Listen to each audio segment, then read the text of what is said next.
¿Satisface este acuerdo de ayer entre México y Estados Unidos en materia petrolera? Bueno, pues no puedo decir si me satisface o no porque no lo conocemos. Pero que se lo dieron a consultar, ¿no? A ver, Dijo el presidente que les consultó a los senadores. consultó parcialmente. Acabo de enterarme en la reunión del grupo parlamentario del PRD que las dos últimas reuniones que estaban programadas en la Cancillería con un grupo de seguimiento de senadores del PAN, del PRI y del PRD fueron suspendidas. Y los senadores del grupo de trabajo, del grupo de seguimiento, no tuvieron conocimiento del último borrador que se convirtió ayer en el texto oficial del acuerdo firmado por los dos gobiernos. Dado que no tenemos conocimiento de cómo quedó el proyecto definitivo, lo que estoy pidiendo el día de hoy a través del senador González Morfín es que el Ejecutivo envíe de inmediato el acuerdo firmado para ser turnado a las comisiones correspondientes y conocer cuál es el contenido final de este acuerdo. Nosotros compartimos que debe haber un acuerdo con Estados Unidos, sin duda alguna. Compartimos yacimientos transfronterizos, yacimientos muy importantes de hidrocarburos que están en el subsuelo norteamericano y mexicano, en el Golfo de México, y requerimos un acuerdo de cómo se van a explotar. Eso sin duda alguna lo compartimos. Ahora, ¿cuál es el acuerdo? ¿Cuáles son los términos? No sabemos la versión definitiva. Conocemos los borradores iniciales. Ahí estaba participando el senador Pablo Gómez, el senador Labastida, la senadora Green y una senadora del PAN. Pero insisto, las dos últimas reuniones que en la Cancillería se programaron no se llevaron a cabo y por lo tanto no tenemos conocimiento del borrador último y por tanto tampoco del acuerdo. Pero resulta positivo en la medida de que garantiza que el petróleo mexicano se quedará en nuestro subsuelo. Bueno, o hay que revisarlo hay con que revisar cuáles la son los letra términos. chiquita. Hay que revisarlo en detalle y nosotros estamos listos para revisarlo y dar una opinión definitiva cuando conozcamos el término del acuerdo, sin duda. Si los convence, si los convence. Sí, los por respalda. supuesto. Si es satisfactorio para nosotros en función de que México preserve y garantice la propiedad de la nación sobre los hidrocarburos que estén en los yacimientos transfronterizos y hay un acuerdo correcto de explotación en donde Pemex tenga garantías de poder hacer las inversiones, que es una responsabilidad nuestra, y las perforaciones correspondientes, y hay un acuerdo equilibrado, respetuoso entre ambos países, por supuesto que lo aprobaríamos, pero eso vamos a verlo primero, estudiando detalladamente el acuerdo firmado.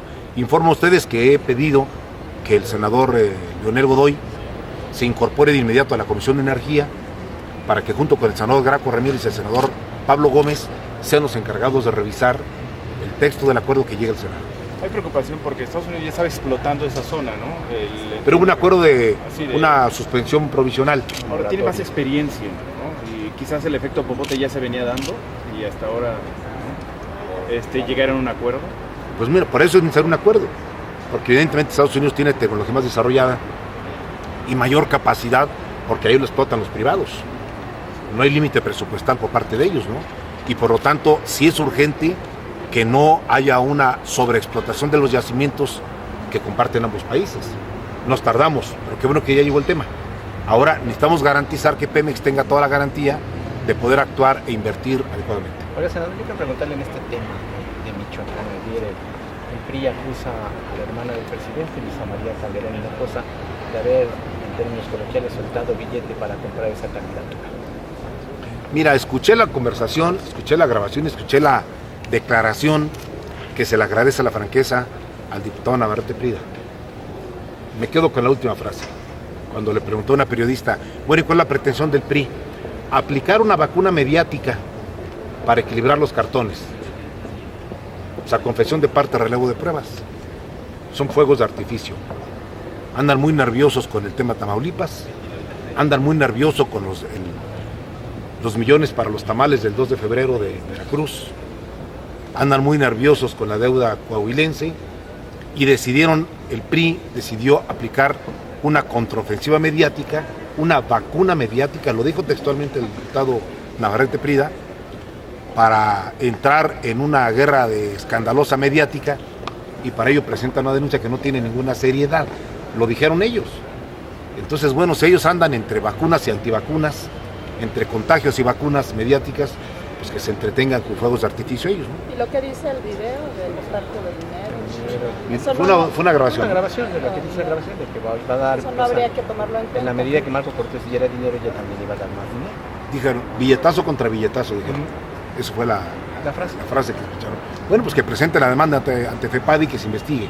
Eso es la primera prueba para la nueva fiscal, para que investigue la veracidad, pero advierto que la denuncia ya va debilitada, porque el PRI no la está presentando como un elemento contundente, sino como vacuna mediática para defenderlos de los otros ataques. Así lo dijo el diputado Navarrete Prida. ¿Qué pasa si uno se presenta ante el Ministerio Público y le dice, vengo a presentar una denuncia que en realidad lo que pretende es defenderme mediáticamente de otro ataque que tengo? Pues le quita totalmente fuerza a la denuncia, ¿no? Porque de lo que pasó en Tamaulipas, digo en Nuevo León. ¿Dónde está mi equipo? Ya se fueron. Esta situación que pasó en Nuevo León, y esta fuga de reos, y esta matanza. A ver, en esta materia, nuevamente ocurre una tragedia en un penal mexicano. No es ni excepcional ni la primera ocasión que ocurre. Hay por lo menos 7 u 8 casos desde el 2008 para acá. Lo preciso, en Reynosa el 20 de octubre del 2008 hubo 15 muertos y 11 heridos en un enfrentamiento en el penal de Reynosa. El 18 de septiembre del 2008 en Tijuana 19 prisioneros murieron durante un motín. El 14 de agosto del 2009 en Gómez Palacio, Durango, 26 heridos en un tiroteo dentro del penal. En Matamoros, Tamaulipas, el 15 de octubre del 2011, 20 reclusos muertos y 2 heridos durante una riña interna. En Durango, el 20 de enero del 2010, 23 muertos por una pelea entre grupos rivales que se disputaban el control del penal. El 5 de enero del 2012, en Altamira, Tamaulipas, 31 muertos y 3 heridos en una disputa entre reos.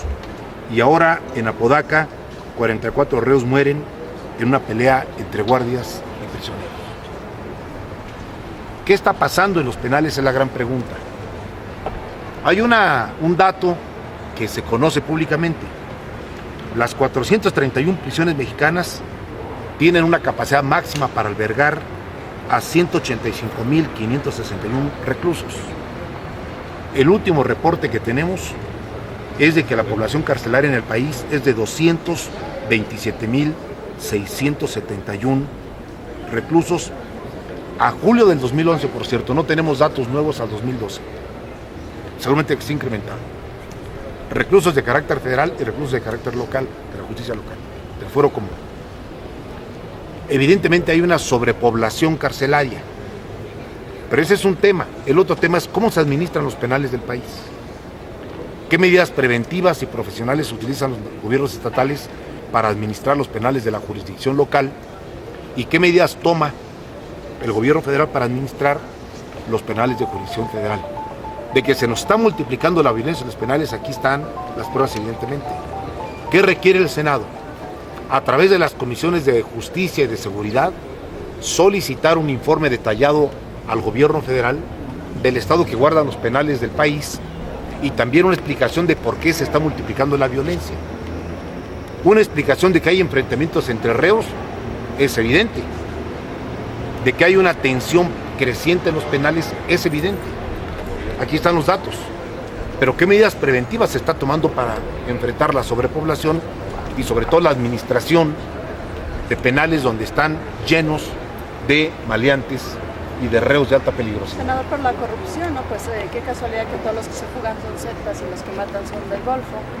O sea, hay corrupción, evidentemente favoreciendo a un grupo criminal. Es muy seguro que la violencia que se está desatando en los penales derive de parcelas de poder de los grupos que están en los penales, de actos de corrupción para tener mejores condiciones en los penales. Para decirlo de alguna manera, puede haber un elemento de lucha por el control de los penales por parte de los grupos delictivos. Senador, Y que eso esté generando estos enfrentamientos. Pero eso tendrá que decirlo la autoridad en un informe que el Senado debiera pedir. ¿Sería viable la solicitud del gobernador Rodrigo Medina de que los reos federales pasen a cárceles federales?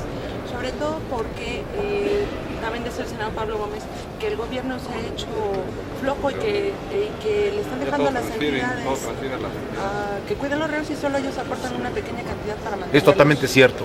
Hay una circunstancia que se conoce poco. Hay una revoltura de reos del fuero común y de reos del fuero federal en las cárceles del país. El gobierno federal lanza ofensivas contra los delincuentes, detiene delincuentes, pero ¿dónde los coloca?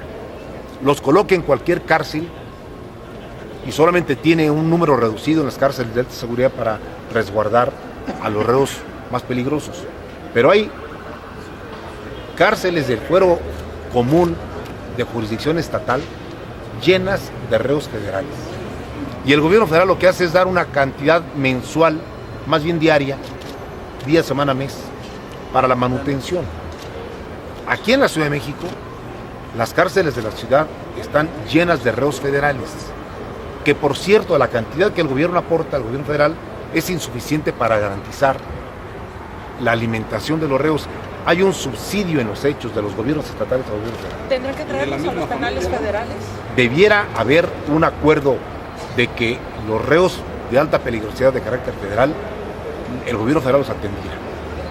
Y los reos del fuero común, y en cárceles del gobierno federal, y los reos del fuero común, los gobiernos estatales. Sin duda alguna, esta debería ser una exigencia.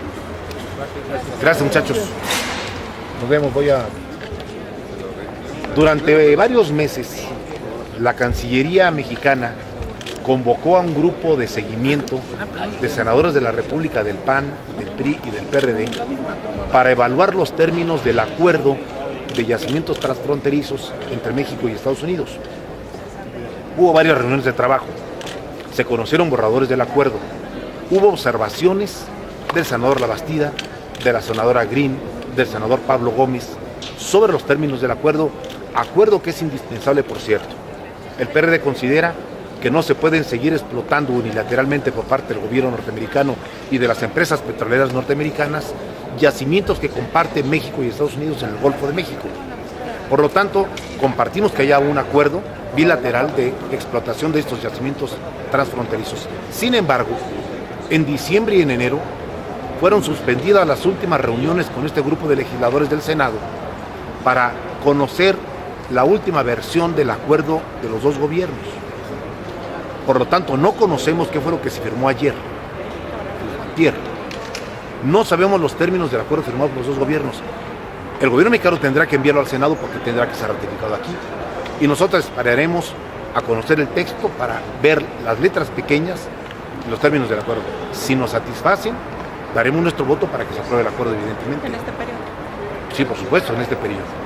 Estaremos al pendiente de que nos envíen el acuerdo al Senado.